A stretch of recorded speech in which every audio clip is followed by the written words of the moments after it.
kababayan, malamang alam niyo na po yung nangyari. Na yung Vice President, Presidential Security Group, tinanggal na po kay Sara. O 17 na pala. Maraming salamat sa 17 na nag-like, no? Yung Vice President, Vice President Security Group Protection, na ito po exclusive na nagbabantay po kay Sara Duterte at sa kanyang pamilya, ito po ay under na po ng ibang ahensya. Hindi na po ito nakarekta kay Sara. Okay. So para makuha natin yung point, ito, ay napag-usapan natin, bakit tinanggal?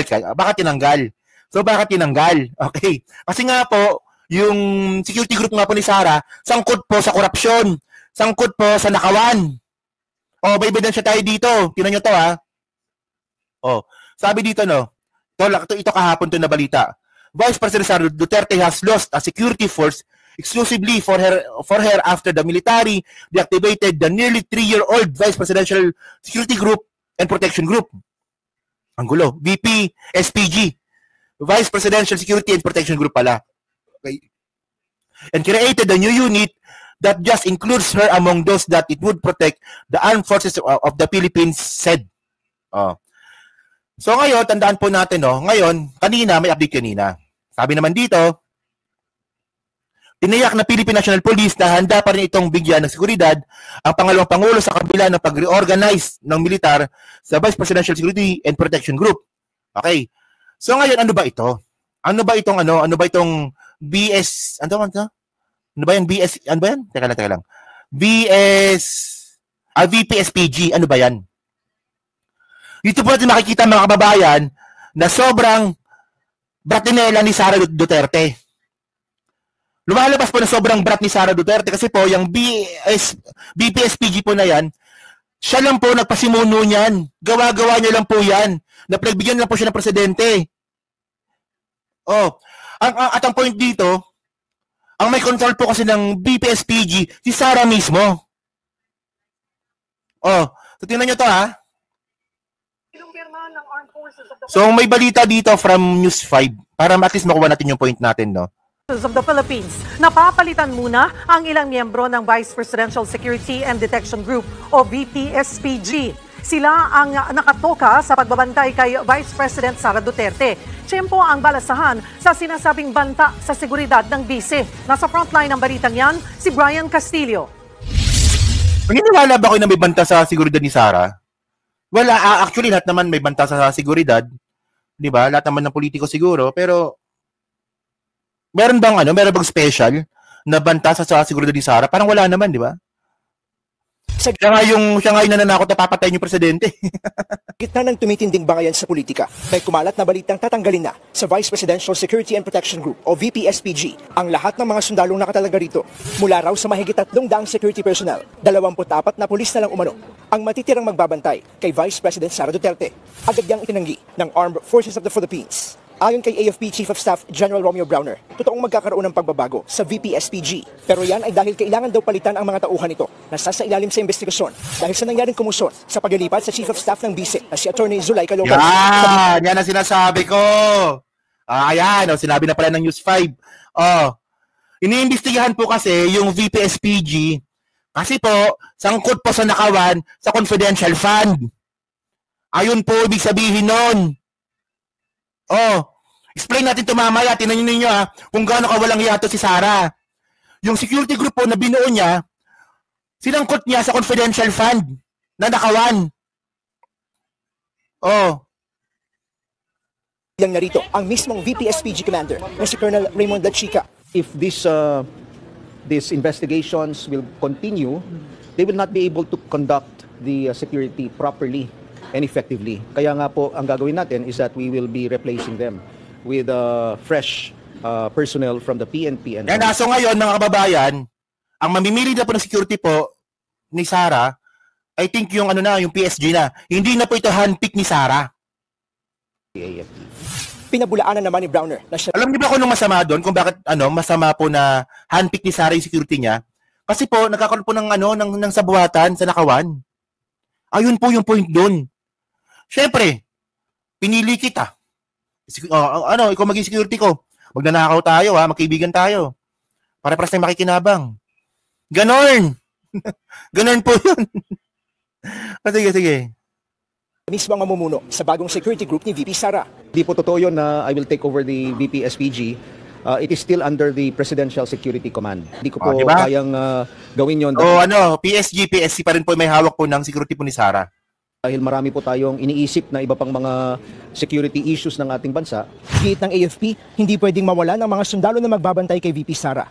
Isa raw sa mga tungkulin ng militar ang matiyak ang seguridad ng pangalawang Pangulo. Nasa malinaw na ha, hindi po tatanggalan ng security si Sara. Papalitan lang po sila ng mga hindi handpick ni Sara. Okay? Wala itong kinalaman sa politika. Kinumpirma naman ng Philippine National Police na nailipat na sa Presidential Security Command ang mga hiniling na pulis ng AFP para bantayan ng Vice President. On the part of the PNP po, we don't have any information with respect po sa... So, patuloy na natin to. So, explain natin to ngayon. Ito malupit. Ito. So, ngayon mga babae, tandaan po natin na itong VP-SPG po na to, di ba?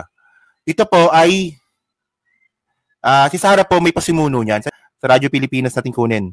Okay. So, tandaan natin ito Ito yung statement ni Sara noong June 25, 2022. Basahin statement ni Sara Duterte hinggil sa VP-SPG activation. Ibig sabihin ng mga kababayan, ang VP-SPG po na to, nagsimula lang po ito kay Sara. Wala po nito dati. Si Noli de Castro po yung Vice President. Nung si Era po yung Vice President. Nung si Gloria yung Vice President, wala pong VP-SPG. Si Sara lang po nagpauso niyan. Yun naman pala, hindi lang naman pala para sa security ni Sara, kaya niya ginawa ito para pala kasangkot niya sa nakawan. Grabe, di ba? Nakita niyo mga kababayan kung gaano kasama ito? Kaupo niya pa lang po bilang Vice Presidente 2022, nagpaplano na po siya magnakaw. Ayun po ibig sabihin nito. Ayan o. Kasi po, request po ni Sara Duterte po ito kay PBBM. Naalala nyo ito? Ito naalala nyo ba? Naalala nyo? Ito lumabas to Lumabas tong balita na to Na isa sa mga request ni Sara Duterte, magkaroon siya ng sariling security group. Nung nanalo na sila bilang presidente at vice presidente. Diba? Diba may mga request si Sara, diba? Na sana si Sara ay balikan sa Davao, may helicopter, yung mga security niya dapat siya mamimili. At kasama po dito, yung VP-SPG. Yung DND, hindi napagbigyan So ngayon, ito nagpasalamat pa nga siya dito Tingnan niyo yung data, hindi ito gawa-gawa lang June 25, 2022 pa ito. So sabi dito, allow me to extend my gratitude to Department of National Defense, Secretary Delfino Renzana, and the entire DND organization, and Armed Forces of the Philippines, General Andres Centino, and the whole AFP for the positive response and action to the request that a security unit separate from the Presidential Security Group be created and assigned to the Office of the Vice President. Yan inamin niya pala dito AFP, a positive response and action to the request. So siya nag-request ito. The activation of the VP-SPG is commendable and it will resolve the matter of the continuity and the security of all Vice Presidents of the Philippines. So, ibig sabihin nun, ito kasi galing ito kay Sara mismo. So, ang point ko dito mga kababayan, nakita na po natin kung ano po yung intention ni Sara. Bumuo siya ng isang security group na siya yung mamimili para makontrol niya kasama po nakawan. So, paano ko nasabi yun? Balikan po natin. Sa nakakalimot lang po, nabalita po ito noong November 25, 2024. Ito how OVP DepEd disbursing officer violated the rule of confidential funds. Okay, so sabi dito ito basahin ko lang ito, medyo mahaba kasi ito Sabi dito Vice President Sara, Special Disbursing Officer, told the House panel on Monday that millions of confidential funds of the OVP and Department of Education, when Duterte led the agency, were managed by their security personnel. Patay! Sino may sabi? Yung disbursing officer mismo ni Sara. Dapat po kasi mga babayan, yung disbursing officer po ni Sara, sila po dapat yung maglalabas at gagawa po ng mga papeles para po ilabas po yung confidential fund. Pero sabi nga po ng disbursing officer nga po ni Sara, na sila Gina Acosta ata yun, di ba? Gina Acosta, wala po kaming alam dyan. Ang gumagawa po kasi niyan, security personnel ni Sara. Bawal po yun. Bawal, doon pa lang po mga kababayan, may paglabag na po doon. O, ano pala to? Edward Paharda pala to, di ba? Edward Paharda and Gina Acosta of DepEd and OVP respectively told the House Committee on Good Government that their only role was were disbursing the funds to security personnel of both agencies, Colonel Nolasco and Colonel Raymond Dante La Chica. So si Nolasco at si La Chica po ang nagdi-disperse po ng confidential fund ni Sara, who is the head of the Vice Presidential Security and Protection Group. Grabe, no? Oh, ito pa malapit. Fajardo also confirmed that he made three withdrawals of 37.5 million each, totaling 112 million, and that he was unaware of how the funds were used because it was not his expertise. Hindi ko po kasi expert dyan. Si Colonel Nolasco po, siya po kasi ang gumawa niyan. Puta, di ba? Yung 112 billion po na hinahanap na confidential fund, si Nolasco pa lang may pakana. Na VP SPG nga po, na nagbuo si Sara din. So gets na ba? Kung bakit yun nangyari? Oh. Mga DDS hindi alam to kasi mga tanga po sila. Oh. Fajardo said at the hearing that La Chica assigned a security officer named Alan to accompany him during the fund withdrawals. So ito nga po yung regarding nga po dun sa sa pag-withdraw po ng pera kasi hindi 125 eh, pero 112 yung nakalagay dito eh. Ano ba 'yon? 125 yung confidential fund pero 112 po yung nakalagay dito. Malamang iba yung pag-disburse nga po nung natitira. Nandiyan ako yung point. Yung 125 million po na hinahanap po, yung 112 million doon, ang nag-disburse, yung mga security po ni Sara. Yung naiwan, baka sa iba na. Siguro na po kasimple yun. Di ba? So ngayon, ang point natin dito, di ba? Kaya naman pala, na itong si Sara Duterte po ngayon, no? Nagbuo ng security group na siya mismo nag-request, in the first place, no, 2022 pa lang pala, mayroon na pala siya plano na magnakaw.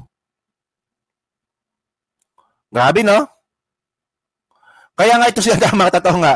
Dahil kaya nga po doon, itong si Gina Acosta nagsakit-sakitan. Naalala nyo? Buti pa si Robby ang naalala. Di ba? Ako nakalimutan ko na yun. O di ba, sipin nyo ha? Nagasakit bigla si, pangalan nito? Yung shota niya? Si ano? Zulaika Lopez. Si Zulaika Lopez, nagsakit-sakitan. Sumunod na po si Gina Acosta. Kasi nga po, hindi niya na po masagot. Kasi kapag sumagot nga po si Gina Acosta, ilalaglag niya po yung mga security ni Sara. O, di ba? So, grabe po ito. Di ba? Hindi ba kayo kinikilabutan dito? Actually, lahat na po nakasama na kay Sara na. Magnanakaw, mamamatay tao, baliw pa. Di ba? At least ngayon, naintindihan na po natin. Kasi ako actually, medyo naguluhan pa ako dito eh. Nung nabalitaan ko to, bakit ganun? Buti na lang napanood ko yung content ni Kume at naintindihan po natin. So dyan po mga kababayan, so kayo po, no? Ano po masabi nyo nga po dito sa pagtanggal nga po ng security nga po ni Sara? Kayo ba, pabor ba kayo dito? At kayo ba, naniniwala ba kayo na sangkot itong mga tao po na to sa nakawan nga po dyan po sa DepEd at sa OVP regarding po sa confidential fund?